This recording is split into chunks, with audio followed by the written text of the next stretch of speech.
Hi guys, welcome the Pakistani family. तो कैसे हैं आप सब? मेरा नाम मुजाहिद है। भाई साहब, इंडिया का फॉरेक्स रिजर्व 700 बिलियन डॉलर्स इस टाइम कर चुका है क्रॉस, और भारत इस दुनिया की चौथी नेशन बन गई है। 700 मिलियन डॉलर को पार कर चुका है जी, 700 बिलियन डॉलर को क्रॉस कर चुका। बोल रहे हो वजाद, मैं तो हैरान रह गया हूं कि 700 बिलियन डॉलर आंकड़े क्या थे? ये इंडिया ने कर क्या दिया? बोला क्या चाहता? बोला तो अगले साल का जा रहा था, ये कैसे इन्होंने एकदम हाँ नहीं यार, इतनी वॉच छलांग लगाई है एकदम।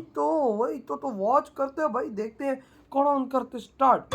तो दोस्तों, इस साल भारत एक के बाद एक नया रिकॉर्ड तोड़ता जा रहा है और यकीन मानिए, ये भारतीय इतिहास का एक बहुत ही गौरवशाली और भावुक पल है जो आज के पहले भारत को कभी नहीं मिला, क्योंकि आज भारत ने इतिहास का वो मुकाम हासिल कर लिया है जिसके बारे में कभी सोचा भी नहीं गया था। दरअसल खबर निकलकर आ चुकी है कि भारत ने इतिहास के सभी रिकॉर्ड को तोड़ते हुए पिछले एक हफ्ते में 12.5 बिलियन की बढ़ोतरी करते हुए पहली बार विदेशी मुद्रा भंडार को 700 बिलियन डॉलर के ऊपर पहुंचा दिया है। और एग्जैक्टली बात करें तो भारत की विदेशी मुद्रा भंडार लगभग 705 बिलियन डॉलर पहुंच चुकी है। और यकीन मानिए दोस्तों, ये भारत के इतिहास का इतना गौरवशाली पल है कि इस खबर से न सिर्फ भारत में खुशियां छाई हुई हैं, बल्कि विदेशी मीडिया की भी नजर भारत के विदेशी मुद्रा भंडार पर पहुंच चुकी है। क्योंकि न केवल भारत ने विदेशी मुद्रा भंडार को 700 बिलियन डॉलर के ऊपर पहुंचाकर एक नया मुकाम हासिल किया है, बल्कि बताया जा रहा है कि इसके साथ साथ भारत दुनिया का चौथा ऐसा देश बन गया है जिसका विदेशी मुद्रा भंडार 700 बिलियन डॉलर के ऊपर है। केवल यही एक खुशखबरी नहीं है जो पिछले हफ्ते निकल कर आई है, बल्कि कुछ और खुशखबरी आपको इस वीडियो में बताने वाले हैं। और साथ ही आपको यह भी बताएंगे कि भारत ने इतने कम समय में आखिर इतना सब कुछ कैसे किया। लेकिन आगे बढ़ने से पहले इस वीडियो को एक लाइक करके चैनल को सब्सक्राइब जरूर कर लीजिए, क्योंकि यह आपके लिए 1 सेकंड का काम है, लेकिन इससे हमारी काफी बड़ी मदद होती है। साथियों, आज के समय में भारत के पास पैसे की कमी नहीं है और हाल ही में जो आंकड़ा निकल कर आया है उसने दुनिया को बता दिया कि भारत दुनिया का चौथा सबसे बड़ा देश बन चुका है जिसके पास सबसे ज्यादा विदेशी मुद्रा भंडार मौजूद है। केवल चीन, जापान और स्विट्जरलैंड, यही 3 ऐसे देश हैं जो कि विदेशी मुद्रा भंडार के मामले में भारत से आगे हैं।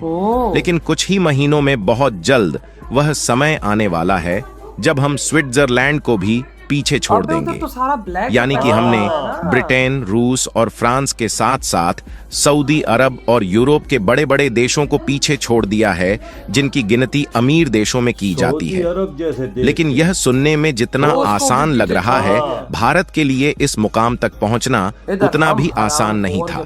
और इसके पीछे की जो असल कहानी है वह शायद ही आपको मालूम होगी। दरअसल आज से ज्यादा दिन पहले की बात नहीं है, बल्कि आज से लगभग 30 साल पहले, साल 1991 में भारत इतनी ज्यादा दयनीय स्थिति में आ गया था कि जिस तरीके से आज बांग्लादेश और पाकिस्तान के हालात हैं, इसी तरीके से भारत के भी हालात पूरी तरह से बिगड़ चुके थे और भारत भी कर्ज में डूब चुका था। यानी कि साल 1991 का समय भारतीय अर्थव्यवस्था के लिए एक बहुत कठिन दौर था। उस समय भारत गंभीर भुगतान संकट का सामना कर रहा था और हम लोगों के पास इतना पैसा नहीं था कि जो सामान भी उधारी पर दूसरे देश से खरीदे हैं उसका पैसा चुका सके। और उस समय ना ही कोई देश भारत की मदद करने के लिए तैयार था और ना ही कोई देश भारत को कर्ज देने के लिए हाथ आगे बढ़ा रहा था।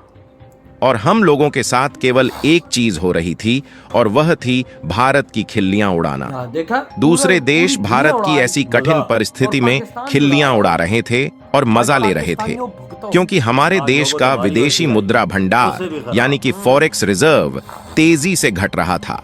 और आज हम जो देख रहे हैं कि हमारा विदेशी मुद्रा भंडार कोई थोड़ा बहुत नहीं बल्कि 700 बिलियन डॉलर पर पहुंच गया है, उस समय केवल 1.2 बिलियन डॉलर रह गया था। यानी कि भारत के पास केवल उतना ही विदेशी पैसा रह गया था जिससे हम जो दूसरे देशों से खाने पीने की वस्तुएं और अन्य उपयोगी प्रोडक्ट खरीदते हैं, केवल कुछ हफ्तों तक ही खरीद सकते थे और हमारे पास कोई ऐसे प्रोडक्ट भी नहीं थे जिसको हम दूसरे देश में एक्सपोर्ट करके अपनी विदेशी मुद्रा भंडार को बढ़ा सके और उसका उपयोग इंपोर्ट के लिए कर सके, क्योंकि उस समय हमारे देश में बड़ी कंपनीज नहीं थीं। भारत के ज्यादातर लोग केवल एग्रीकल्चर पर फोकस कर रहे थे और एग्रीकल्चरल प्रोडक्ट जो दूसरे देशों में हम लोग एक्सपोर्ट भी कर देते थे उससे भी बहुत ही कम कमाई होती थी। और यह बात हम अच्छे तरीके से जानते हैं कि बाकी के जो अन्य प्रोडक्ट होते हैं उनकी कीमत अनाजों से कई गुना ज्यादा होती है। यानी कि आप एक पल के लिए सोच सकते हैं कि जिस समय दूसरे देश भारत की खिल्लियां उड़ा रहे हैं और सीधे तौर पर मदद करने के लिए तैयार नहीं हो रहे हैं, उस समय भारत पर क्या बीत रही होगी। लेकिन चाहे कुछ भी हो, था तो हमारा भारत ही, और उस समय भारत को सोने की चिड़िया कहा जाता था, क्योंकि उस समय भारत के पास सोने के भंडार थे। यानी कि भारत के पास केवल एक ऑप्शन था कि इस सोने को दूसरे देश से बेचकर विदेशी मुद्रा भंडार मंगा ले और उसका उपयोग करें। लेकिन अगर ऐसा हम लोग करते तो फिर भारत का धीरे धीरे सोना भी खत्म हो जाता और जो विदेशी मुद्रा भंडार हमारे पास आई रहती वह भी अपनी जरूरत को पूरा करने के लिए और विदेशी कर्ज चुकाने में धीरे धीरे खत्म हो जाती। और भारत के लोग एक बार ठोकर खाकर कर्ज में डूब चुके थे, इसलिए ऐसी कठिन परिस्थिति में भारत सरकार का दिमाग खुल गया। इस संकट को दूर करने के लिए भारत सरकार ने अपने सोने के भंडार डायरेक्टली बेचा नहीं, बल्कि इसका एक हिस्सा गिरवी रख दिया था। उस समय करीब 68 टन सोना IMF यानी कि अंतर्राष्ट्रीय मुद्रा कोष और बैंक ऑफ इंग्लैंड को गिरवी रखा गया था, जिसमें हमें $2.2 बिलियन का लोन मिला, जिसमें से कुछ का इस्तेमाल करके हमने दूसरे देशों का कर्ज चुकाया और कुछ का इस्तेमाल करके भारत में कंपनियों को बढ़ाने पर ध्यान दिया गया और कई सरकारी कंपनियों को निजी हाथों में बेचा गया ताकि वह बेहतर ढंग से चल सके। और 1991 के पहले भारत में कोई भी कंपनी चलाने के लिए बहुत सारी पाबंदियां थीं और अनेकों प्रकार के लाइसेंस लेने पड़ते थे, यानी कि ज्यादा तामझाम होने से भारत में बहुत ही कम कंपनियां थीं। इसलिए हमारा दूसरे देशों में एक्सपोर्ट भी ना के बराबर था, कम था ना। यहाँ पर भारत सरकार ने पाबंदियों को भी हटा दिया और साथ ही जो सबसे महत्वपूर्ण कदम था वह यह था कि भारत ने अंतर्राष्ट्रीय निवेशकों के लिए दरवाजा खोल दिया और दूसरे देश वाले भी आकर भारत में अपना व्यापार करने लगे, जिससे धीरे धीरे हमारा व्यापार दूसरे देशों में बढ़ता गया और अर्थव्यवस्था में सुधार होने लगा। आज साल 2024 का समय बीत रहा है और हम सभी परिस्थितियों से लड़ते हुए अपने विदेशी मुद्रा भंडार को फर्श से अर्श तक यानी $705 बिलियन से भी अधिक पहुंचा चुके हैं। और आज भारत इतना ज्यादा कैपेबल हो गया है कि कई देशों को लोन भी दे सकता है।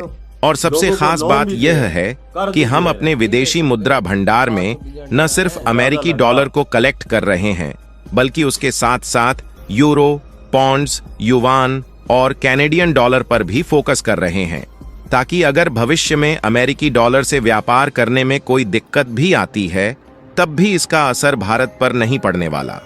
और इससे भी ज्यादा reserve bank of India gold को कलेक्ट करने पर फोकस कर रही है। यहां तक कि हमने मई के महीने में आपको एक वीडियो के माध्यम से बताया था कि इंग्लैंड में हम लोगों ने 1991 के समय जो सोना गिरवी रखा था उसको भी अपने देश में वापस ला चुके हैं और हमने लगभग 100 मेट्रिक टन सोना इंग्लैंड की बैंक में सुरक्षित रखा था, उसको भी इस साल हम अपने देश में वापस ला चुके हैं। इससे अगर दुनिया भर के देशों में युद्ध का माहौल और भी ज्यादा बढ़ता है तो भारत पर कोई भी दिक्कत नहीं आएगी, क्योंकि युद्ध के समय डॉलर क्राइसिस आ सकता है और बाकी की भी विदेशी मुद्रा डूब सकती है, लेकिन ऐसे समय गोल्ड की कीमत और भी ज्यादा बढ़ती है। बाकी भारत ने जो शानदार जीत हासिल की है, इसके लिए भारत को कमेंट बॉक्स में दिल से बधाई दे। वीडियो खत्म, बहुत बहुत मुबारक हो यार, आपको बहुत बहुत मुबारक हो, क्योंकि भाई आप डिजर्व करते हो। 30 सालों में आप लोगों ने अपना भाई रिजर्व $700 बिलियन के पार पहुंचा दिए। छोटी अचीवमेंट नहीं है। 30 साल को इतना नहीं है, इधर साल 78 सालों से ये डिसाइड नहीं हो पा रहा कि इस देश पे गवर्नमेंट किसकी चलनी चाहिए। और लोगों की चलनी चाहिए कि भाई साहब सेना की चलनी चाहिए, क्योंकि भाई साहब ना यहाँ पे गवर्नमेंट ठीक चलाती है इस देश को, ना लोग चलाते हैं। बना हुआ पता नहीं क्या इस देश के अंदर। मुझे तो ये समझ नहीं आती है, 78 साल हो गए इधर एक दूसरे की मारने में लगे हुए, और उधर देखो इंडिया में कि भाई साहब उनके पास रोटी के खाने के लाले लगे हुए थे, लेकिन उन्होंने मेहनत की। आज आज पाकिस्तान को भी $7 बिलियन का कर्जा मिला है ना, मैं देखता हूँ कि भाई तुम क्या इस कर्जे से उखाड़ते हो। तुम्हारे पिछवाड़ों में इतना दम नहीं है कि भाई साहब तुम मेहनत करो इस पाकिस्तान को। तुम्हारे अंदर ये दम है कि भाई तुम उस पैसे को जेब में डालोगे और तुम खुद निकल जाओगे। देख 1999 में कुछ भी इंडिया के पास नहीं, उधर से उन्होंने कैसी छलांगे लगाना शुरू की, और देखो कंपनियों के दरवाजे खोल दिए। हफ्ते के अंदर $12.5 बिलियन की कमाई, यानी पर दिन $2 बिलियन पाकिस्तानियों। तुम्हारी औकात है?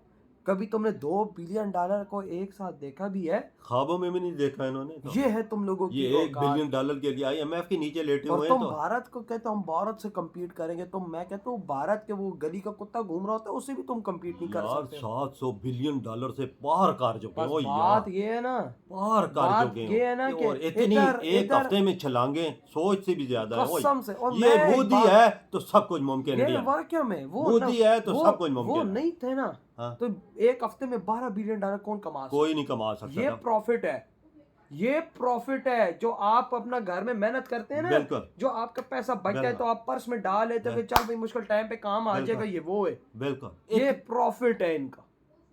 ये हाल है तुम लोगों का भाई साहब पाकिस्तानियों। तुम्हारे तो इंसान से बंदे से लेके गली का कुत्ता भी चोर है। साला गली का कुत्ता भी अगले की रोटी चोरी करके भाग जाता है, तो तुम पैसे को किधर छोड़ोगे? वजह इन्होंने कंपनियों को इतनी बूस्ट दिया, इतनी कंपनियां इंडिया में आई है ना, इतनी कंपनियां मोदी जी लेके आई है ना कि तो यकीन करके ढेर लगा दिया कंपनी मोदी जी। यार आपके क्या थॉट है? इधर वीडियो तुम करते तो